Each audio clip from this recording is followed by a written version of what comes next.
I'm going to show you how to add realistic perspective text in Photoshop 2024. Choose Type tool. Type any text that you want. I'm typing endless reflections, then change color any that you like. I'm choosing white color, then hit OK. Pressing Ctrl T on the keyboard to adjust the size, something like this. Then holding Ctrl on the text layer, pressing Ctrl C on the keyboard to copy a text. After that, create brand new layer. Hide this text layer. Then going to Filter and choose Vanishing Point. Then draw a perspective like this. Press Ctrl V to paste your text. Press Ctrl T to scale it and adjust something like this. Hit OK.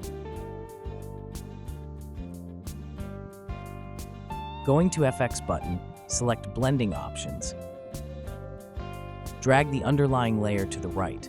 Hold Alt and drag to break it into two. When you finish, then hit OK. Then choose a main layer and going to select, choose Subject, pressing Ctrl J on the keyboard, drag the upper side like this. That's it for today. Subscribe to see more tutorials.